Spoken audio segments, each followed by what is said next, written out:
बच्चों आज स्टार्ट करते हैं इंडियन इकोनॉमी, जिसका फर्स्ट चैप्टर है Indian economy on the eve of independence. सबसे पहले तो बच्चों बता देना चाहता हूँ कि इंडियन इकोनॉमी बहुत सारे बच्चों को बहुत ज़्यादा डिफ़िकल्ट लगता है, स्पेशली जो बच्चे कॉमर्स में हैं उन्हें ज़्यादा ही लगता है। उसका रीज़न ये है कि वो प्रैक्टिकल में ज़्यादा रहते हैं और ये प्रॉपर थ्योरी है, पर ऐसा नहीं है। अगर इसको आप पॉइंट वाइज पढ़ेंगे और ये देखेंगे कि भाई चैप्टर में क्या क्या पढ़ना है, किन किन पॉइंट्स पे ध्यान रखना है, तो बड़े आसानी से समझ में आएगा। हम डिफ़िकल्ट चीज़ों को आसान बनाकर रखेंगे सामने, कोशिश करेंगे कि बहुत अच्छे से आप सभी को समझ में आए। तो चलो स्टार्ट करते हैं। Indian economy before British rule. अब इसमें हम देखेंगे कि भाई ब्रिटिश रूल से पहले इंडियन इकोनॉमी कैसी थी। तो देखिए कि Indian economy was develop and strong economy, मतलब ब्रिटिशर से पहले हमारी जो इंडिया की इकोनॉमी थी वो काफ़ी ज़्यादा डेवलप थी और क्या नाम है, स्ट्रॉन्ग इकोनॉमी थी। स्ट्रॉन्ग इकोनॉमी मतलब इन सेंस कि भाई यहाँ पर बाहर हम अदर कंट्री में एक्सपोर्ट वगैरह किया करते थे। और उसके बाद देखिए many travellers India during the 17th century describe its is richer than Egypt.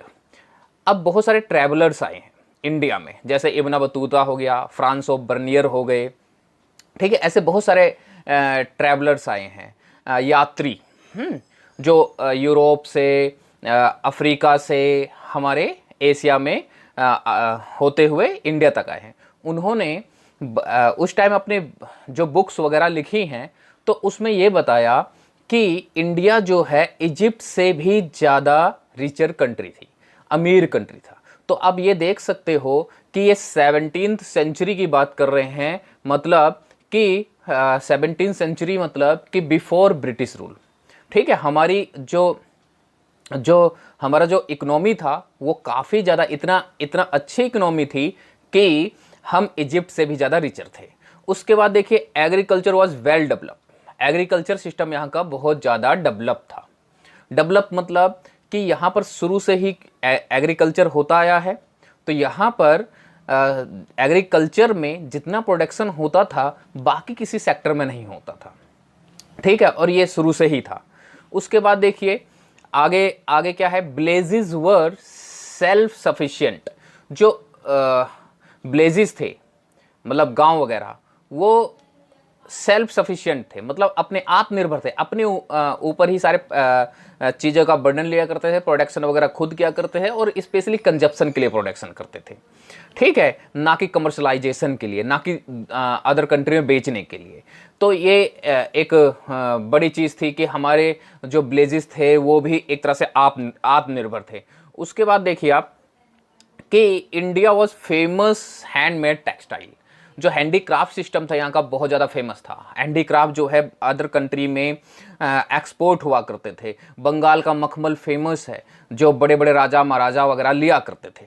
तो हैंडीक्राफ्ट यहाँ का काफ़ी ज़्यादा फेमस था। तो टोटल हम कह सकते हैं कि भाई इंडिया जो है बिफोर ब्रिटिशर्स एक अच्छा डेवलप इकोनॉमी रखता था, एक डेवलप कंट्री थी। उसके बाद economic growth under the British rule. तो economic growth under the British rule मतलब कि ब्रिटिश रूल में क्या इकोनॉमिक ग्रोथ रहा, तो इसका कोई डेटा नहीं है, क्योंकि इन्होंने क्या करा, there was no official estimate the national income. इन्होंने नेशनल इनकम का कोई एस्टिमेट ही नहीं लगाया, मतलब कि कोई इकोनॉमी के लिए कोई सेंसस नहीं करवाया कि भाई इकोनॉमी कैसी है ऐसे जान ले। The level of economic growth can not be predicted by accuracy. कोई एक्यूरेट डेटा नहीं था, लेकिन फिर भी कुछ लोगों ने अपनी तरफ से इकोनॉमी को जानने के लिए कुछ कह सकते हो डेटा वगैरह कलेक्ट किए, जिसमें दादा भाई नेरोजी हैं, विलियम डिग्बी हैं और उसके आगे BKRV राव हैं, RC देसाई हैं। इन सब ने खुद ही इकोनॉमी को जानने के लिए डेटा कलेक्ट किए। ये ब्रिटिशर्स की तरफ से नहीं थे कि ब्रिटिशर्स ने कहा स्पेशली कि भाई तुम डेटा कलेक्ट करो, ये इन्होंने खुद ही डेटा करो। इनके हिसाब से उस टाइम इंडिया की इकोनॉमी बहुत ज़्यादा खराब थी। अब होता क्या है कि भाई ये नाम क्यों लिखे हैं मैंने, स्पेशली क्योंकि 1 मार्क्स के क्वेश्चंस आते हैं, तो कई बार आ जाता है कि भाई ईव ऑफ इंडिपेंडेंस के टाइम किन लोगों ने, या एक नाम दे देगा कि किसने डेटा कलेक्ट किए थे या इकोनॉमी का एस्टिमेट लगाया था, तो ये नाम दे सकता है, इसलिए ये चारों नाम मैंने यहाँ पर लिख दिया है। अब देखिए Indian state the Indian economy on the eve of independence में हमें क्या क्या पढ़ना है ये जानना है। तो सबसे पहले एग्रीकल्चर सेक्टर, फिर इंडस्ट्रियल सेक्टर है, फॉरेन ट्रेड है, ऑक्यूपेशनल स्ट्रक्चर है, इंफ्रास्ट्रक्चर है, डेमोग्राफिक कंडीशन है। तो हम इन पॉइंटों को इसमें पढ़ेंगे। इन सारे पॉइंटों को ध्यान में रखते हम समझ जाएंगे कि भाई इंडियन इकोनॉमी थी कैसी, कि भाई एग्रीकल्चर सेक्टर में क्या था, इंडस्ट्रियल सेक्टर में क्या था। हम टोटली ये सारे पॉइंट्स पढ़ने के बाद हम अपने आप ही एस्टिमेट लगा सकते हैं, अनुमान लगा सकते हैं कि Indian economy eve of independence के टाइम कैसी होगी। और यही पॉइंट्स जो हैं आपके एग्जाम में ऐसे आते हैं, ठीक है। तो इसलिए हम हर एक चैप्टर, जो भी सेकंड, थर्ड, फोर्थ जो भी चैप्टर आएगा, हम उनमें ये देखेंगे कि किन किन पॉइंटों को हमें ध्यान में रखना है और किस किस चीज़ों को हमें पढ़ना है, ठीक है। इसी से ही जो थ्योरी है अपने आप आसान हो जाएगी कि भाई हमें एग्रीकल्चर के बारे में पढ़ना है, इंडस्ट्रियल सेक्टर के बारे में पढ़ना है। नहीं तो होता क्या है कि जब थ्योरी आती है, थ्योरी का पोर्शन आता है, तो हमें समझ में नहीं आता हम इसमें से पढ़ें क्या और क्या छोड़ते, ठीक है। तो हम सबसे पहले अब देखते हैं एग्रीकल्चर सेक्टर। तो एग्रीकल्चर सेक्टर में देखो लो प्रोडक्शन था, प्रोडक्शन बहुत कम था। रीजन क्या था कि भाई यहाँ पर ब्रिटिश रूल तो कर रहे थे, पर यहाँ वो कोई टेक्नोलॉजी लेकर नहीं आए। यहाँ उनके लिए जो फार्मर्स थे उनके लिए कोई सीड्स वगैरह, अच्छे सीड्स लेकर नहीं आए, जबकि वो यूरोपियन कंट्री के थे। यूरोपियन कंट्री अपने आप में डेवलप कंट्री थी, उनके पास टेक्नोलॉजी वगैरह थी। आपने 10th के एसएसटी में पढ़ा ही है कि भाई वो जो हैं 17th-16th सेंचुरी में ही वहाँ पर इंडस्ट्रियल वगैरह सारी चीज़ें इस्टेब्लिश हो चुकी, तो टेक्नोलॉजी थी, पर वो यहाँ पर लाना नहीं चाहते थे, अच्छे सीड्स लाना नहीं चाहते थे कि कहीं इंडिया भी डेवलप ना हो जाए। तो एक लो लेवल ऑफ प्रोडक्शन था। फिर लैक ऑफ इन्वेस्टमेंट, बिल्कुल वैसे ही है, लैक ऑफ इन्वेस्टमेंट कि भाई टेक्नोलॉजी वगैरह नहीं लाई, किसी तरह से इन्वेस्टमेंट नहीं किया, इरीगेशन के लिए कोई सिस्टम इस्टेब्लिश नहीं किया। इरीगेशन के लिए जैसे आज के टाइम में ट्यूबवेल वगैरह चलते हैं, वो सब इन्होंने इस्टेब्लिश नहीं किया, पुराने टाइप से ही, जैसे कह सकते हो कि पहले से चलता आ रहा था वैसे ही इरिगेशन के सारे चीज़ें थी। लेकिन जबकि ये चाहते बहुत ज़्यादा प्रोडक्शन थे, कमर्शलाइजेशन चाहते थे, पर इन्होंने ये सारी चीज़ें चाहने के बावजूद भी एग्रीकल्चर के किया कुछ नहीं। फिर देखो पुअर कंडीशन ऑफ फार्मर्स की कंडीशन जो थी बहुत ज़्यादा खराब थी।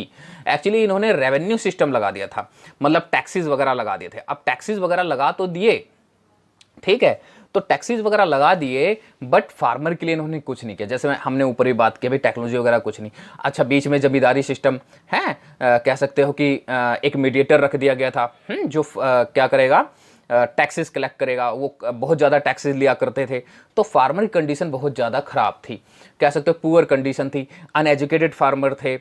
जब ईव ऑफ इंडिपेंडेंस की बात करें या ब्रिटिश रूल की बात करें, उस टाइम टोटली एजुकेशन हमारी कंट्री में लगभग 16% था।